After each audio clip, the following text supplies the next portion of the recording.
Vous écoutez Causerie d'experts, votre podcast dédié à la préparation physique et la préparation mentale pour les arts martiaux. Retrouvez chaque semaine un expert qui vous donne ses astuces pour vous améliorer. Retrouvez-nous sur notre chaîne YouTube Corps et Esprit Martial, sur la plateforme podcast de votre choix, ou pour ne louper aucune actualité et avoir accès à nos ressources gratuites comme les 3 e-books écrits par 15 experts internationaux sur le thème 3 conseils pour faire évoluer votre pratique, ou encore votre méthode de souplesse dédiée aux arts martiaux et sports de combat, nous vous invitons à nous retrouver sur le blog Corps et Esprit Martial. Tous les liens sont en description. Bonne écoute!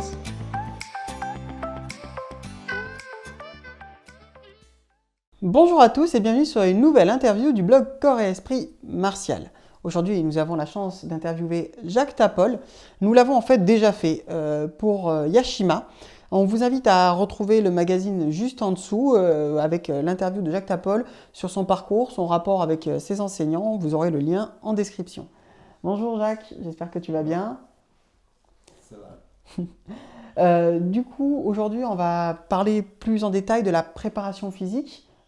Car tu as été champion du monde 2 fois de karaté, c'est ça, si je ne me trompe pas? Alors, oui, c'est pratiquement ça. J'ai fait une fois 3e et une fois 1er.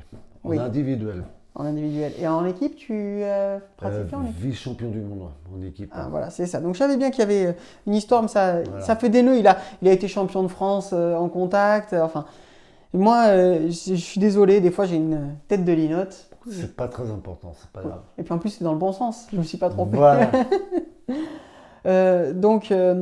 Jacques Tapol, si vous ne le connaissez pas, je vous invite à aller le voir en stage. C'est une personne qui est très avenante.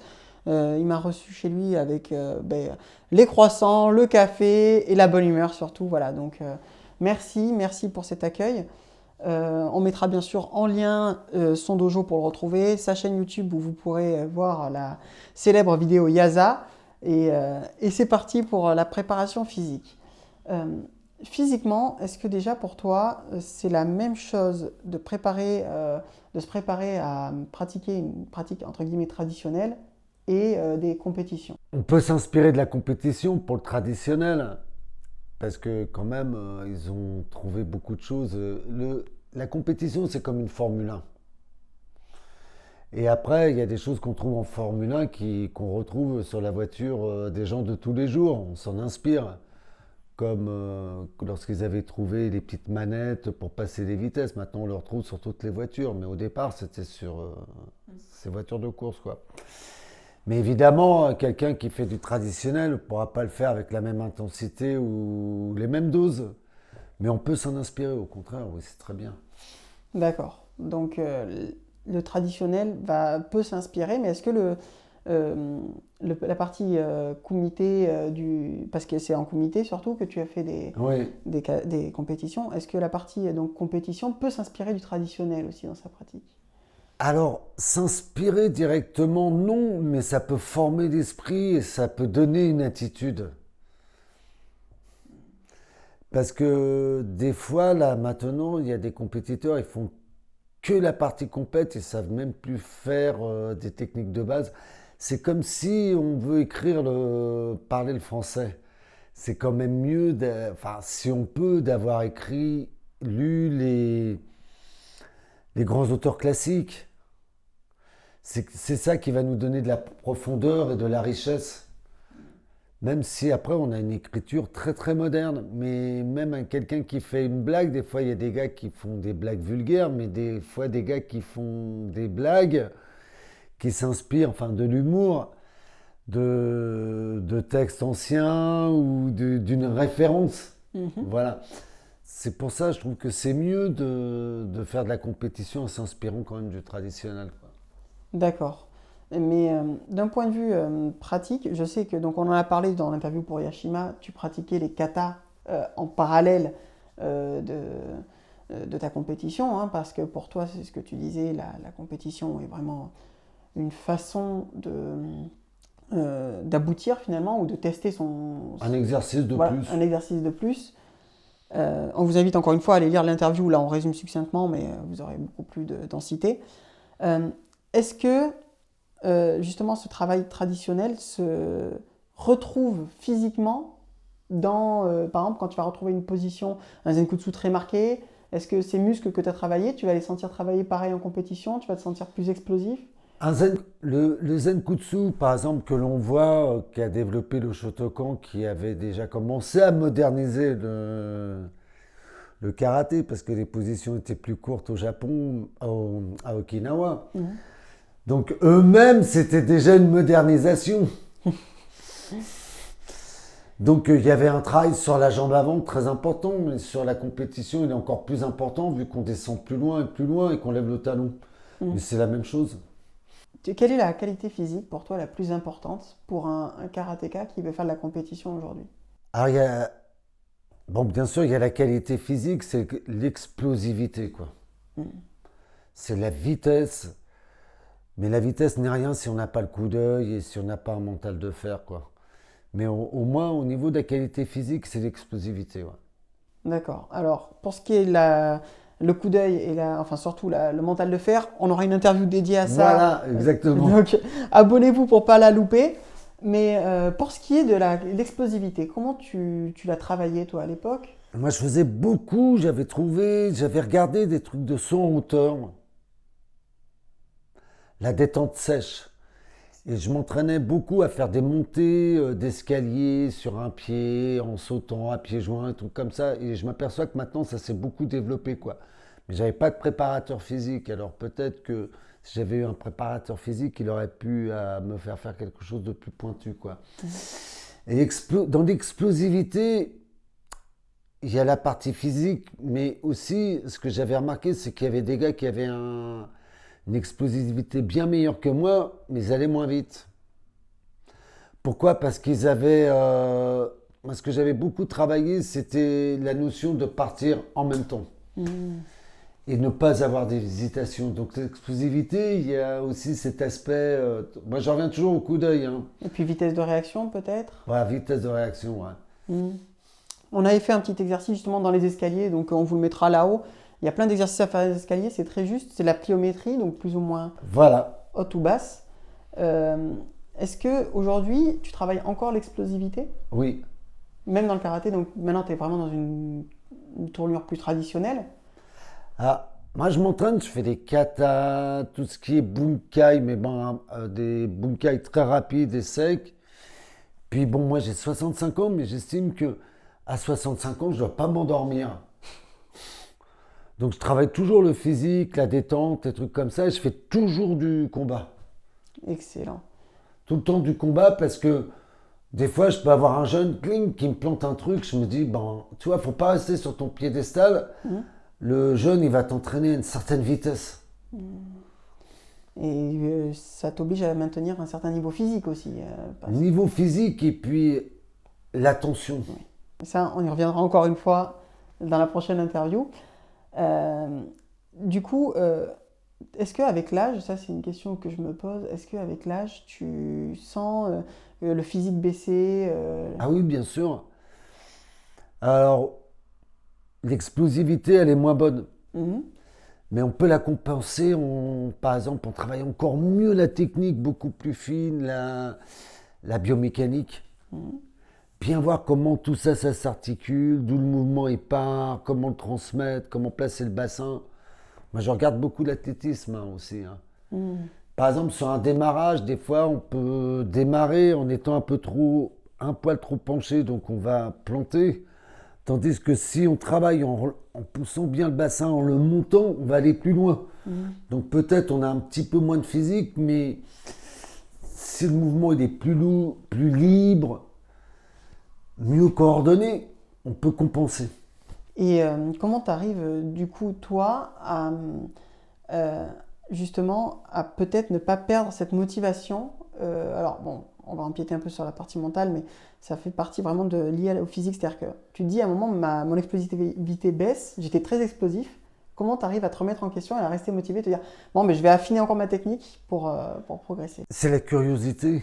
Et puis je veux pas m'ennuyer dans ce que je fais. Quand j'explique ce que je fais en karaté, moi c'est très basique. Et faut pas s'ennuyer quand on fait quelque chose. Quand tu bosses, si tu fais toujours la même chose, tu t'ennuies. Quand tu fais des exercices, tu fais toujours la même chose, tu t'ennuies. Tu joues de la musique, tu joues toujours le même air, tu t'ennuies. Donc tu vas essayer de changer la façon de le jouer. Moi, quand je fais du karaté, je donne beaucoup de cours.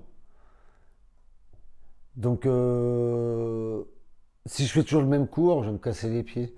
Donc, je suis toujours en train de chercher quelque chose pour améliorer. Et la phrase, c'est... Alors, par exemple, pour pédagogie, par exemple, si on dit à quelqu'un c'est nul, c'est pas sympa de lui dire ça. Mais si on lui dit c'est bien, il a l'impression que c'est bien. Moi, je dis toujours, c'est pas mal, mais tu peux faire mieux. C'est bien ça. Donc c'est amusant, ça fait un peu des deux. Et est-ce que tu as des douleurs ou des problèmes de santé qui sont intervenus suite à ta compétition de haut niveau? J'ai eu un tout petit peu de problème de genou, mais c'est résolu. Et j'ai un tout petit peu mal à l'épaule, mais ça va. Parce que quand je faisais de la compétition, au début je faisais de la compétition, moi j'étais un des premiers. J'avais trouvé qu'en levant le talon, c'était moins dangereux pour le genou. Et je me rappelle quand j'arrivais au stage équipe de France, je me faisais engueuler parce que je levais le talon. Je me rappelle même une compétition, un grand expert, quelqu'un de connu, il m'a arbitré en me disant c'est pas du karaté ce que tu fais. Puis maintenant tout le monde fait comme ça. Mais je m'étais fait jeter à cause de ça, quoi. Donc moi, j'avais regardé, je trouvais que c'était pas logique que le pied soit ouvert sur une fente avant aussi. Voilà. Donc j'ai toujours pensé que je ferais du karaté longtemps. Et donc quand j'étais plus jeune, je faisais très attention. Donc j'ai pas de problème fondamental, pas un seul problème fondamental. Voilà. Oui, des douleurs qui arrivent avec l'âge, Un petit peu, mais ça rien de qui t'empêche de pratiquer aujourd'hui et de continuer à prendre du plaisir. Quel est l'exercice physique ou la routine physique que tu fais encore aujourd'hui quand tu t'entraînes? Est-ce que tu as une routine que tu fais Je suis beaucoup sur le démarrage. Absorption, démarrage, les appuis, la vitesse. Et comment t'entraînes ça du coup? Moi, je fais très attention comment je place mes pieds. Suivant le déplacement, si je dois le faire en arrière, sur le côté, tout ça. Par exemple, le triangle sur les orteils, juste là. Ressentir ma jambe arrière. Parce qu'en réalité, quand on dit travailler la hanche, c'est faux. C'est le grand truc un peu, c'est un peu comme un mythe. C'est le travail la hanche. En réalité, la hanche, on la travaille que si on pousse. Puis bon, moi j'ai 65 ans, mais j'estime que à 65 ans, je ne dois pas m'endormir. Donc je travaille toujours le physique, la détente, des trucs comme ça, et je fais toujours du combat. Des trucs comme ça, les déplacements. Tout le temps du combat parce que des fois je peux avoir un jeune cling qui me plante un truc, je me dis, tu vois, faut pas rester sur ton piédestal. Le jeune, il va t'entraîner à une certaine vitesse. Après, que l'on fasse de la technique de base, c'est malgré tout du démarrage pour aller vite. Aller en avant ou en arrière dans un kata, c'est toujours la même chose. Je comprends tout à fait. Et du coup, est-ce que tu le fais plutôt en début pour conditionner en début de cours, pour conditionner ton... Oui, tu fais comme ça? Au début, parce que plutôt que de faire un enchaînement, un échauffement un peu bébête, moi j'aime bien démarrer mes échauffements à partir de mouvements de karaté que je fais doucement. Ça m'échauffe, mais en même temps je fais du karaté. Si tu devais partir aujourd'hui en voyage et que tu devais prendre que 2 outils pour faire ta préparation physique, que tu avais une compétition à préparer, donc on retourne 30 ans en arrière, tu as une compétition à préparer, ou tu vas à une compétition, tu dois prendre que 2 outils pour faire ta préparation physique. C'est quoi ces 2 outils que tu prends? Des petites haltères, pas très très lourdes. Bon, évidemment, en fonction de mon poids, c'est des haltères de 5-6 kilos chacune. Et puis, moi je pense que je prendrais que ça même, qu'une seule. Non, mais on va dire un point pour chaque haltère. Ah voilà, exactement. Parce qu'après tout le reste, moi ce que j'aime bien, ce qui m'avait plu dans le karaté, c'est que main vide, on n'a besoin de rien, sinon que de l'intelligence. Il y a plein d'exercices qu'on peut faire sur le sol, en s'appuyant, il y a plein de choses. Moi j'aime bien le côté naturel. J'ai envie de m'entraîner, je peux le faire là tout de suite, j'ai pas besoin d'aller chercher du matériel, des choses. Oui, je comprends. Est-ce qu'il y a des exercices que tu voudrais voir fait plus souvent dans les dojos, que tu trouves, tu te dis c'est dommage, j'aimerais bien que les gens mettent l'accent là-dessus. Ah, je sais pas comment ils s'entraînent tous dans les dojos, mais moi, ce que j'aime bien, c'est les entraînements de judo où on répète d'abord une base et après on le fait en opposition avec des actions-réactions. Quand on voit des passages de grade, c'est souvent des récitations là maintenant. Mhm. Donc il y a une partie de trucs académiques où on travaille tout seul, ça c'est bien, les bases. Après on fait un peu du shadow, ça peut être tac, imaginez quelqu'un qui bouge, c'est le shadow, mais en karaté on peut faire pareil. Et puis après, le mettre à deux, tester.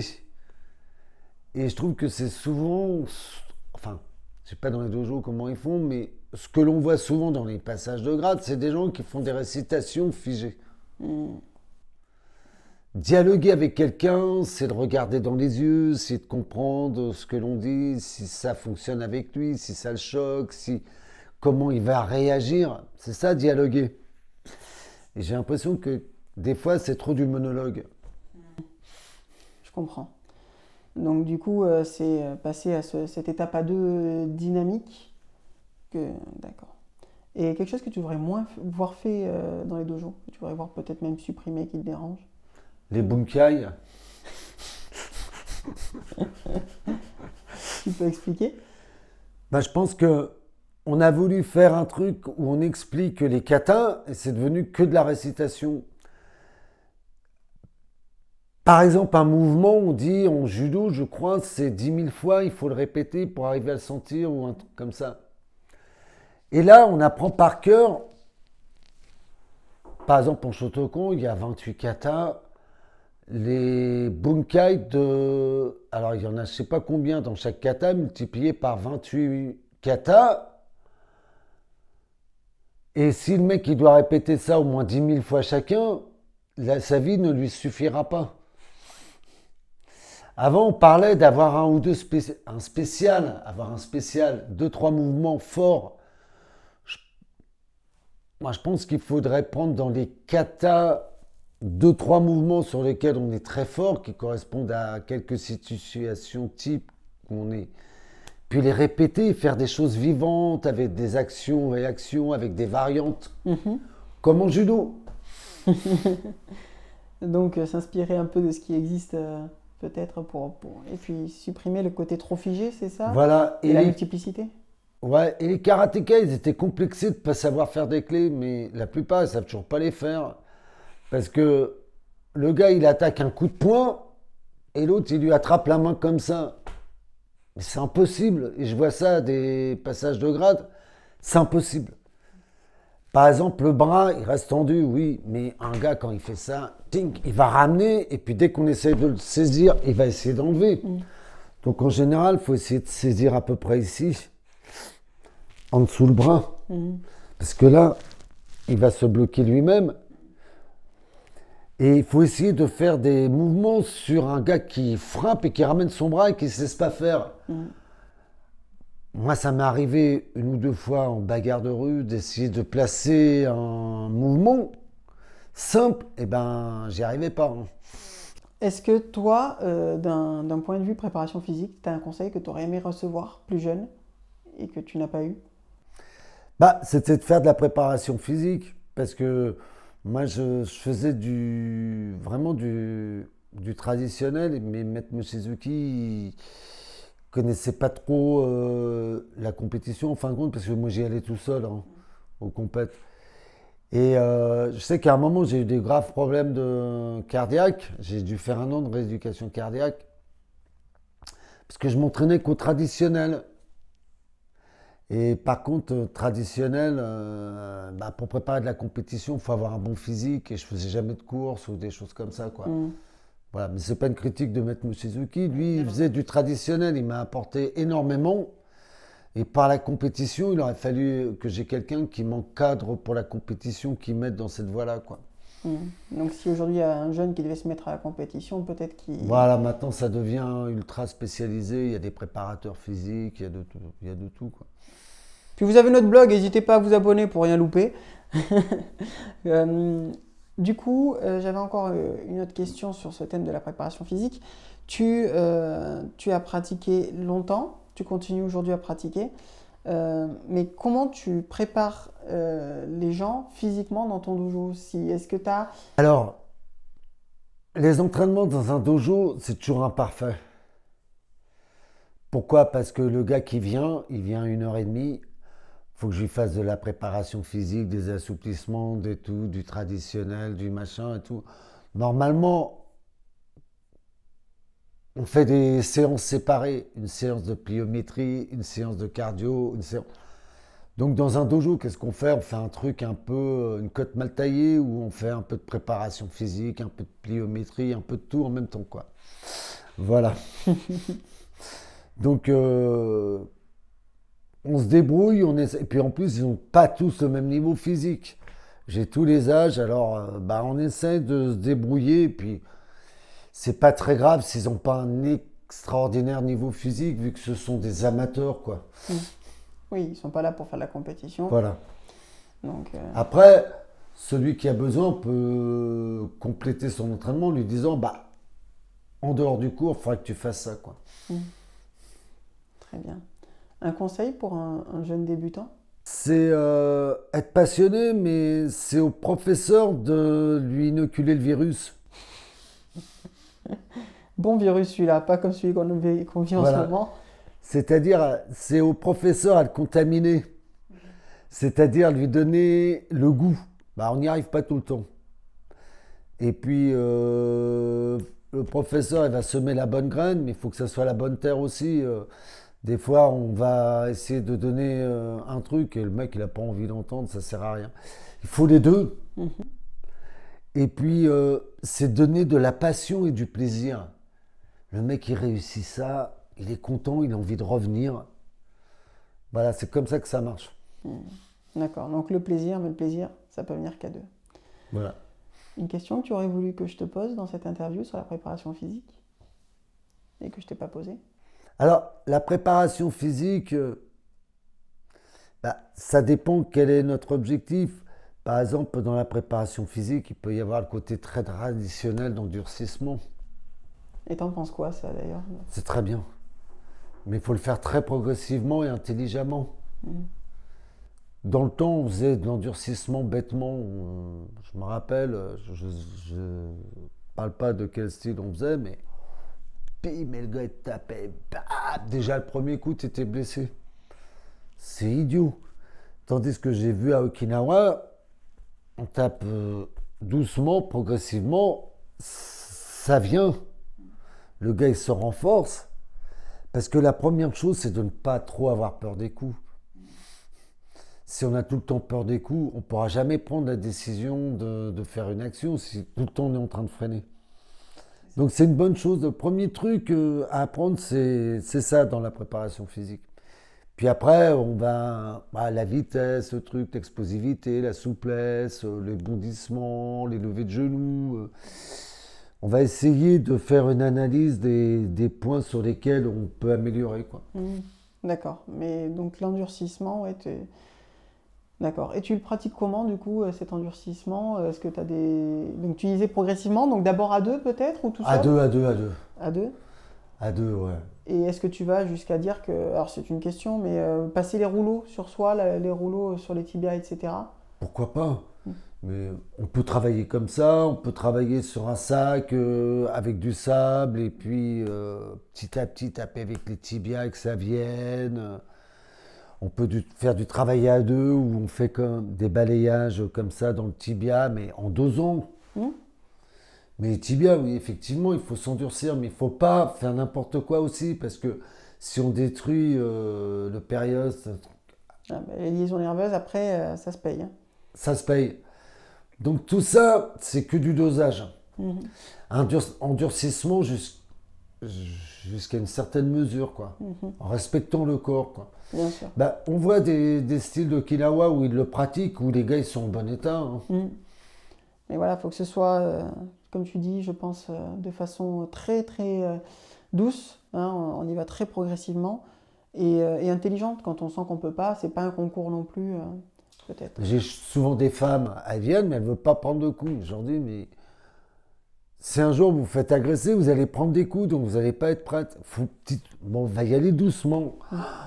Donc il faut faire sauter les blocages, les trucs. C'est tout le travail d'un... Parce que il y a les gens, ils voient comme ça le karaté, c'est un peu tombé dans une forme de vulgarité. On fait du karaté. Eux, ils voient pas tout le travail. Et puis c'est pas pif gadget. On peut pas apprendre une technique comme ça. Il faut vachement bosser. Mais il faut y aller doucement. Il faut arriver à les persuader. Et c'est pas évident. C'est un blocage psychologique, mais ça, on y revient dans la prochaine interview. Voilà. Information, du coup, par rapport à ce que tu disais, par rapport au renforcement. J'ai appris ça il n'y a pas si longtemps. La densité osseuse est augmentée aussi par l'effort en grande intensité, ce que tu disais tout à l'heure. Donc, par exemple, faire du sprint renforce la densité osseuse du tibia. Je savais pas. Et voilà, c'est intéressant à savoir quand on veut aussi améliorer sa puissance ou son appréhension des coups. Est-ce que toi, tu as une question que tu aurais voulu me poser sur la préparation physique? Il y a beaucoup de gens qui font du traditionnel, ils estiment que la compétition, c'est idiot. Ou même des gens, l'autre fois, je ne sais plus quel grand professeur, là, il disait que la compétition, c'est stupide. Il y a beaucoup de progrès scientifiques qui ont été faits grâce à la compétition. Donc maintenant, le gars qui fait du traditionnel, quand il a un claquage, il va voir un médecin qui va le soigner rapidement ou qui va trouver une solution s'il a un problème avec son ménisque ou à son ligament croisé ou voilà. Bah parce qu'ils ont fait des études sur des compétiteurs et qu'il fallait les remettre en état rapidement. C'est ça. La biomécanique, comment bien utiliser ses genoux, ses jambes, et puis quand on regarde les gens beaucoup d'anciens du traditionnel, ils sont tous déglingués, abîmés. Parce que il y avait une façon empirique de voir les choses, c'était bien déjà à l'époque, mais toutes les choses, elles évoluent. Et la compétition, c'est comme un laboratoire, donc c'est passionnant. Donc tu m'as posé malgré tout un peu les questions à chaque fois de savoir la préparation physique par rapport au traditionnel. C'est pas parce qu'on fait du traditionnel qu'on doit occulter tout ce qui est moderne. Je suis d'accord. Il faut le réinjecter doucement, sans casser les principes, mais en réajustant certains détails, quoi. Et du coup, quelle serait ta question pour moi sur ce thème? Est-ce que la compétition de haut niveau peut apporter quelque chose au traditionnel? Alors, je pense que tu y as répondu en posant la question. Mais je pense qu'on pourrait même ajouter aussi qu'elle peut apporter encore plus loin que juste le côté préparation physique ou mentale. Elle peut même améliorer la préparation technique en faisant l'épreuve du feu, comme tu as pu le lire dans Yashima. Et elle est aussi, je pense pour certains, un moyen de passer au traditionnel. Mais bien sûr. Parce qu'il y a des gens qui ont besoin de ça à arriver à un certain moment. Nous, on a interviewé des compétiteurs de haut niveau qui après, soit sont partis sur la traditionnelle ou pas, mais qui nous ont dit ça a été ma voie d'entrée. Et puis après, j'ai développé.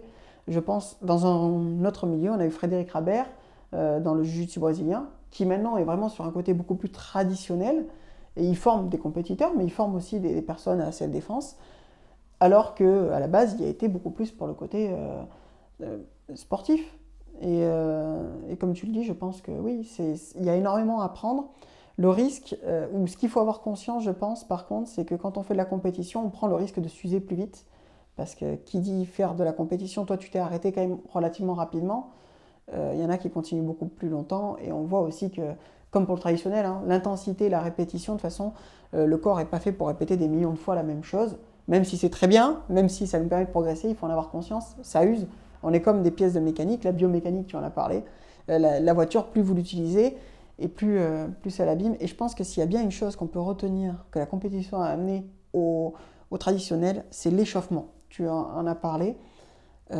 L'échauffement, qui des fois, on entend des choses comme « moi, mes élèves doivent partir au quart de tour à fond ». Alors attention, il y en a certains qui disent, moi mes élèves doivent pouvoir réagir à froid, on s'entraîne à réagir à froid, mais tranquillement. Oui, oui, bien sûr. Mais en compétition, ceux qui ont fait de la compétition le savent, sans échauffement, notre compétition, on va être à bout de souffle au bout de 2 secondes, musculairement, on ne sera pas là. C'est là où on se rend compte de l'importance de la compète. Et je trouve que ça a été vraiment bien ramené dans les dojos, cette notion d'échauffement. Je ne sais pas ce que tu en penses. Ah, mais bien sûr, ceux qui ont fait l'effort de s'intéresser à ces méthodes modernes et les réinjecter, bah, il y a un progrès. Regarde, maintenant tu vois des gens qui lèvent beaucoup mieux les jambes que ce qu'on faisait, qui font les choses mieux, plus vite. Tu vois même, par exemple, des gens qui faisaient des katas il y a 20 ans ou il y a 30 ans, et maintenant ça va plus vite. Hein. C'est ça. Tout va plus vite. La voiture de Fangio à l'époque, où Fangio, ses qualités perso foncières sont équivalentes à quelqu'un de maintenant, mais les méthodes de préparation sont meilleures. Même quand on travaille sur les réflexes automatismes, il y a des méthodes maintenant. Il y a des trucs qu'on avait trouvés de façon empirique, qu'on ne savait pas expliquer. Maintenant, on peut les expliquer de façon scientifique. Donc, on peut améliorer, par exemple, la concentration de quelqu'un. Je ne comprends pas des fois cette opposition permanente qu'on voit sur les réseaux sociaux entre traditionnel et compétition. Alors, les compétiteurs de maintenant, des fois, ils font pas assez de traditionnel, d'accord ? Mais foncièrement, tout ce qui est études scientifiques, c'est... Et je suis d'accord avec toi, je me permets de rebondir.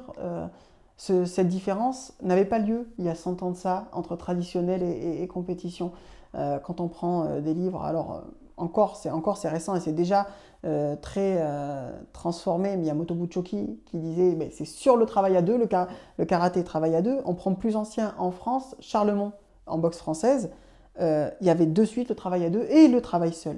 Donc les deux sont les mêmes faces, sont les faces d'une même pièce, pardon, je vais y arriver. Voilà, je pense que je suis d'accord avec toi, il ne faut pas opposer forcément tout, et il y en a pour tout le monde, finalement, pour trouver son plaisir.